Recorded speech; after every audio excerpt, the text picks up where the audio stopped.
Good day to you. You know, behind me are a bunch of cabins, which I showed you in the last video. There's one here that's empty, but on the other side there's a family that appears to be, I would guess, from India, followed by a family that's African American, appears to be African American. To the left over here is a family that I believe is from the South. I could hear them with their accents. And it's one of the things that I love about camping is you can see a tremendous diversity of people who camp, because a lot of people camp to save money and a lot of people camp to get to the outdoors. But if I were to walk up to all of these families and try and strike up a conversation, how far would we get? How far would we be able to go with what we're able to talk about? When would we become a little bit offended or a little bit miffed or a little bit perplexed by something the other person has said? What I'm talking about here are barriers to intercultural communication. What are those barriers? And can we study those barriers to try to learn them? Not to become paranoid about worrying that we take care of our every single action and words in a way that is conducive to getting along with people. We're gonna make mistakes. We're gonna say things that occasionally are offensive. That's part of the learning process. And so isn't it better to study intercultural communication barriers so that we can learn from them and continue to study when we make those faux pas or mistakes, continue to make those faux pas ourselves. So that's what we're studying today in Chapter 2. We're taking on barriers to intercultural communication. I won't be covering all of the chapter material in detail. A lot of it is going to be very personal. It will relate to your particular situation in life, so I want you to be able to reflect on the material on your own personal terms. And also there's a lot of history here that's brought up, particularly with the case studies at the end of the chapter. So let's start off by reasserting, not start off, but let's continue by reasserting that it's impossible not to do things that are embarrassing or awkward in a foreign culture. Like you could go to England, right? It's one of the countries that's considered to be the closest to the United States in terms of language. We share the same language, and you can go into any fast food store and you can be upset because you have to pay 2 pence, which is about 4 cents, for a packet of ketchup. I mean, that's the way that things go. And when you travel to other countries and you learn from other cultures, is there are going to be awkward moments. And so we want to try and avoid those awkward moments, but also understand that they're going to be natural. So there is a scholar, his name is Larry Berna, and he has developed a list of intercultural communication barriers, which I'd like to talk about now. These are things that can get in the way of understanding other people. And the first one is just flat out anxiety. Anxiety is something that actually our country tries to build up in us to prevent us from traveling. It's not necessarily a concerted effort, but certainly most of the news that we hear on TV or come across our social media about other countries is bad news. When you think about Mexico, what are the images that you have of Mexico? It could be drug cartels, children being forced into farm labor, dirty streets with tumbleweeds blowing across them, chickens on buses. You know, there's a lot of things about Mexico that while there might be a tiny basis of truth, they're blown out of proportion in the way that our media covers Mexico. So there's anxiety on the part of people that are thinking about traveling and going to Mexico. When I taught my class comparative media in Mexico 2 summers ago, it was very difficult to recruit for that class because so many parents thought that their sons and daughters were going to be kidnapped once they got to Mexico. In actual fact, I had one of the best summer experiences with my class ever. We learned so much. They felt really free in Mexico, particularly the African Americans in my class. I had 7 out of 9 students were African Americans, and they were able to go to a place where there was no history of black slavery. And you can imagine how liberating that might have been. And it was a wonderful experience. But this is what happens when we have anxiety. It causes us not to go up and strike a conversation with other people because they may seem so different from us. And yet that's exactly what we should do to understand each other better. Next up is the barrier of assuming similarity instead of difference. Now, the book doesn't really get into a good, clear example till the end of the chapter on this one, but it's easy to assume that our media, for example, in the United States, are like media in other parts of the world. It's easy to assume, for example, that TV shows start at 7 o'clock at night. They don't. Again, if you go to Europe, and particularly England, you start watching television, you have to kind of pick your show by looking in the TV guide. Because if you don't like it at 7 o'clock and it becomes 7:01, you've given it long enough. You can't flip over to another show often that's also just beginning, because TV shows begin at 7 on some networks, 7:10 on others, 7:15 on others. And extending this to China, if you look at their media system, there are no privately owned media in China. There's no such thing as a Fox network or a CNN network. Everything is owned by the Chinese government and the Communist Party. So assuming similarity on the part of other cultures and other countries, and when those similarities turn out not to be what we thought they are, then we kind of have negative judgments. That's a barrier to intercultural communication. Next up is the barrier called ethnocentrism. Ethnocentrism, that's basically believing that you come from the best culture, and that most of the talk in your conversation should be about your culture. I mean, you can kind of look at this on a more micro level with friends that you have, right? Do you have any friends who just, for the most part, if they have a conversation with you, they're talking about themselves? They're very focused on themselves. Almost every sentence begins with I. If you tell them that you got a parking ticket, they don't respond by saying, oh, that really is too bad. Where did you get it at? They say, oh, I have a parking ticket too. That's kind of what ethnocentrism is when it comes to the world. It's assuming that your country is better than others. And we often talk about the United States that way. Not that we are not a world leader, not that we do not embody ideals, some ideals, that are advancing the human condition. Of course we are.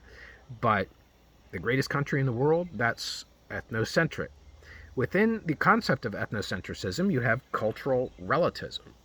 Cultural relativism is a concept that instead of assuming that your culture is better than another culture in the way that you do things, Mexicans are dirty, for example, instead try to understand the way that people behave based on the viewpoint from within that culture. So if you say to yourself that people who wear burqas, that's the clothing that females wear in some Middle Eastern countries to cover themselves, instead of judging them and say, oh, no women's rights, you're free to do that. But it's also more instructive to say, well, where is that coming from? What is the value system that's there? I can understand that women, according to the religion of Islam, my limited knowledge of it, they are to cover themselves up to avoid temptation from males. Okay, now, it's one thing to say that you don't agree with something, and that's fine. It's another thing to say, okay, now I have a better understanding of why it's done, and it gets you away from ethnocentrism. You can see the ethnocentrism in our country just by looking at the average weather map on television. When is Canada or Mexico ever shown? It's only the United States. These other two countries don't exist. That's ethnocentrism. Now let's move on to three concepts that sort of go together. They are also barriers to intercultural communication. They are explained, they're rolled out in the chapter, and then they're explained in more detail when you get to the case studies in the chapter. So the first one is stereotyping. Stereotyping itself suffers from stereotyping because we think of stereotyping always as a bad thing, but it's not. It can be either negatively judging another culture or positively judging another culture based on some assumptions about what it takes to belong to that culture. So group membership is what we're talking about here. I don't really care for that term. It sounds like you're joining an organization. That's not what you're doing when you're living in a country, but you are a member of a group in that country. Nevertheless, stereotypes can be both positive and negative.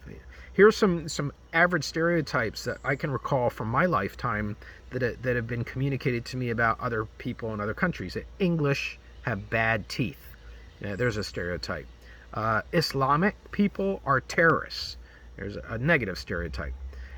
Germans build excellent cars. Okay, there's a more positive stereotype. Italians have the best food. Okay, there's a positive stereotype. Kenyans are really fast runners.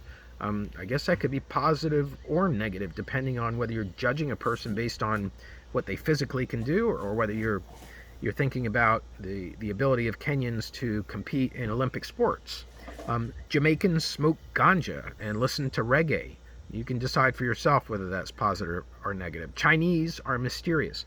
So there's a lot of stereotypes that we take on when it's a way of trying to understand the unfamiliar, right? When we see a group of people who look very different from us, we want instinctively as human beings to understand them. And the way that we do that sometimes if we don't have knowledge of them is we try to fit them into our preconceived ideas about them based on their membership in that group. And that's what stereotyping is all about. We even do it, within our own culture. Most people would say New Yorkers are rude unless you're a New Yorker. It's a stereotype of New York. It's what is often said out here in Pennsylvania. Now let's examine the next term, which is a barrier to communication, which is related, and that is prejudice. Prejudice is decidedly a negative, irrational dislike or suspicion or even hatred of a particular group, race, or religion. Jewish people have suffered from this prejudice for many years. African Americans, obviously. Latin Americans suffer from this as well in terms of immigration. It's an irrational dislike. Another term that's used to describe that is xenophobia. Do you know that word? That's a fear of other cultures based on prejudice about them. Now, the next term that goes along with it is racism. Racism is a term that we are really, just in my opinion, starting to unpack in a national conversation. We've been talking about racism for decades in our country, but really now, for the first time, mainly because of the series of events with police arrests, have caused us to examine what racism truly is. So racism is prejudice, but there's an exercise of power that goes on over the group that the racist acts are being committed against. And that exercise of power can stem also from more structural means. It can stem from historical circumstances. It can stem for institutional policies and beliefs and behaviors. It's structural, right? Like I talked about, the master bedroom is something we wouldn't even have thought about until the discussion about racism and what that implies. So racism is an ugly feature of humanity, and we're trying to eradicate it as much as we can. And one thing that I've learned about the Black Lives Matter movement is it's not enough to be neutral and stand by. When you see racist behavior, you have to speak up. You have to take action against it. You have to tell people that's not right. So that's what I intend on doing. Another term that goes along with racism is the term white privilege. This is a term that I resisted very much when I first started hearing the phrase a couple years ago, because who wants to be thought of as being privileged just by virtue of your color? I mean, I'm a white guy. I don't want to think that people are privileged. I've worked for my education. I didn't have my parents pay for it. I took out loans. I got a graduate assistantship. That's not what white privilege is about. White privilege, the way that the author Fred Yant introduces it, it's like being right-handed. It's like being left-handed, I should say, in a right-handed world. All the desks are designed for right-handed people. Doorknobs turn a certain way. Scissors are designed for right-handed people. And we just accept it that that's the way it is. And right-handed people don't realize how easy it is for them to cut a piece of paper. But the left-handed person, yeah, not so easy. And that's, it's a trite comparison to racism. But that's a way to introduce white privilege. It's realizing, it's recognizing the privileges that you enjoy if you're a white person, or that white people do enjoy. I have a student who I took to Canada. And actually I took a bunch of students to Canada with my class a couple years ago. And, we put the students together in different cars. And in one of the cars, there were 3 white females and 1 black male. And on the way home, she got a speeding ticket, the driver. And she was doing 90 miles an hour in a 65 and got a very big speeding ticket. And it really was revealing to me to talk to my black male student and find out how terrifying that was when that car was pulled over and he's the only black male inside of that car with 3 white females. And just in general, what it's like to be constantly aware that you can be picked up by the police if there's something that's suspicious that's going on in the neighborhood, picked up before people of a different race. And so that's what we're talking about here, is recognizing that if I was in the back seat of that car on the way home, I wouldn't have felt the same way when that police officer pulled me over because of my skin. Also in this category of racism, we want to talk about hate speech. There was an unfortunate email that went out from the Vice President of Student Affairs at ESU over the summer that was trying to talk about tolerance of different kinds of speech on campus based on the First Amendment, the right to free expression, and the protection of the First Amendment. And in particular, in the past, there have been certain, shall we say, fundamental religious groups that have come to campus and have tried to intimidate young students, particularly females, into talking about abortion in ways that females didn't necessarily want to. So that's what the origin of this email was. But the way that it was read by people in this climate is that it was justifying hate speech. Hate speech is not justified. Hate speech are threats or verbal slurs against specific groups, and they make those groups feel threatened. And that is prohibited by law in this country. Yet another concept that goes along with racism is the microaggression. Microaggression are little tiny, that's why they're called micro. They're little everyday slights and snubs that people make. You can read in the chapter about those. I don't feel too great saying them myself, but you can read some examples of what goes on when people make comments about other races, about other assumptions. Those are microaggressions. Now, some are on the other side of the coin with microaggressions and racism and hate speech, and they believe that this is all part of political correctness. Political correctness is not being able to speak your mind according to those people that promote that idea. So there's tension here in trying to discuss racism that we need to continue to break through on.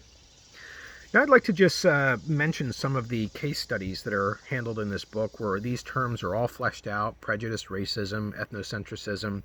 There's a case study here of Asian Americans. Asian Americans, one could say, have benefited somewhat from a more positive stereotype of them than other races, at least in the United States. They've often, as the chapter points out, been called, quote, the model minority. They're seen as hard workers, good at math, engineering, but at the same time, they're seen as not integrating that well into the rest of the American population. That's why you have a whole Chinatown in New York City. You have a whole Chinatown in Philadelphia. It's like you're in China when you go in there. It's intact. It's isolated. It's not integrated into the city.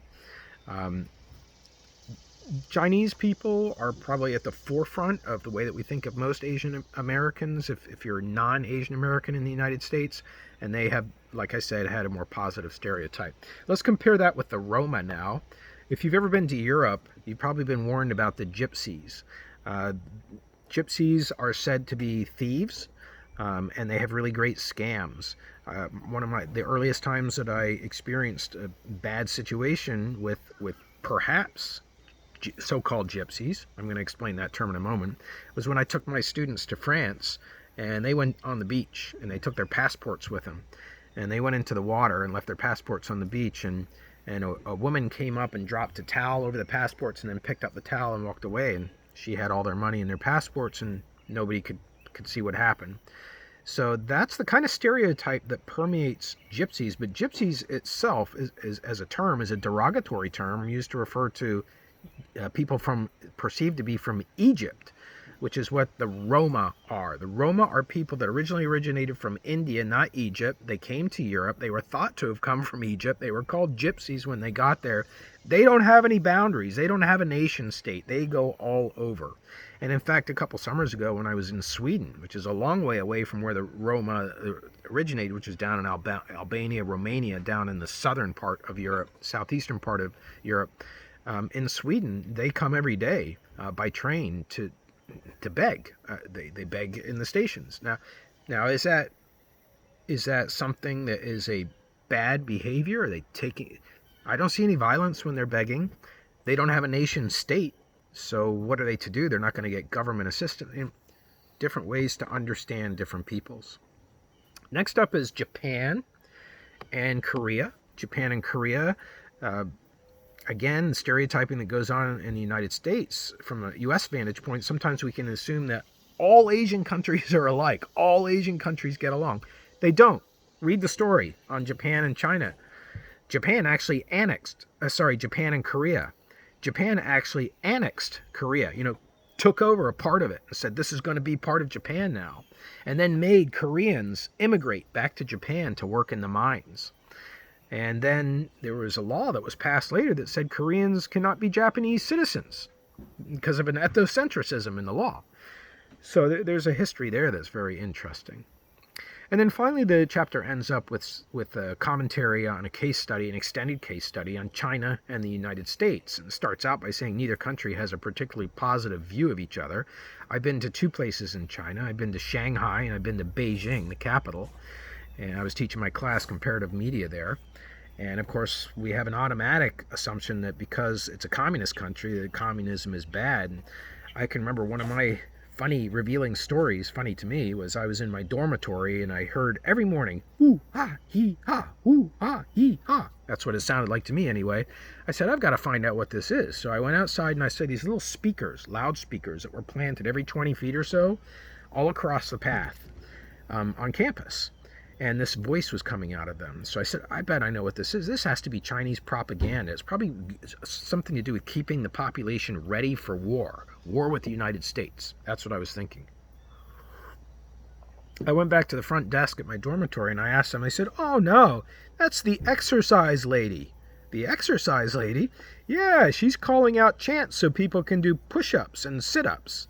And I thought to myself, that wouldn't happen in our culture, but in a communist culture, which is trying to instill a sense of health at a national level and to progress people towards healthier living, that's kind of a neat thing to have in a culture. So China, it's easy to dismiss through stereotypes, but China actually has 4,000 years of civilization. 4,000 years. In our country, the United States, we have almost 300. That's an amazing amount of years. And there's some history there. You can find out how communism came to China. It came through the leader Mao Zedong. And Mao Zedong, once he got the country to come over to communist rule, he had a conflict with Chiang Kai-shek. Chiang Kai-shek was a rebel leader who initially supported communist leaders and then turned against them and started kidnapping and killing them. And Chiang Kai-shek fled with his army and people to Taiwan. So Taiwan is a separate country that considers itself separate, but China does not consider it separate. It considers it a renegade state, a runaway state, a state that's not behaving well. That's why we have a student in this class who has a mother and a father from Taiwan and China, and I commented on his intro video, Mike Chen. I said, that must be real interesting, some of the conversations that go on if this subject does come up. China has way more people than the United States, 1.3 billion and more. The United States has just 340 million people or thereabouts. So China has 3 times as many people, and yet China is actually smaller than the United States. It's smaller geographically, just barely. So you have all these people, and most of them are living around the coast, but a lot less. So China is also reclaiming some land in the China Sea. It's dredging and reclaiming land. There's some disputes about who owns those territories. And that's something that Chinese people don't talk about that much because they know it's not that popular in terms of the rest of the world viewing it as imperialism, as moving into other countries, including Tibet is another country that's discussed in the chapter where China has that unofficial occupation going on. And of course, Chinese media are dominated by the Communist Party, which I mentioned earlier in this class. It's a completely different way of organizing media. I have a whole class on this, by the way, called Comparative Media, and we actually find out that China and the US are very similar in terms of foreign media content being kept out of the 2 countries' media systems, but for very different reasons. The Communist Party generally does not allow vulgar programming from the West to come in. You're not going to see pornography. You're not going to see sex out of marriage. You're not going to see anything with guns. You're certainly not going to see drugs. You're not going to see materialism, people buying a lot of things and showcasing capitalism. You're just not going to see that. So we have some differences between China and the United States, which have been escalated because of our 2 nations being positioned by themselves and by the rest of the world as world powers. For a while, China went in front of the United States as the leading world economy. The U.S. came back. It's a constant topic of conversation with Donald Trump, President Donald Trump, talking about the way that China is ripping off the United States. This is the way that our two countries are trying to negotiate having a conversation with each other. So this is to be continued. So there you have it. Some barriers to communication in intercultural settings. I hope that you're able to consider some of this material yourself, and I hope you have a great day.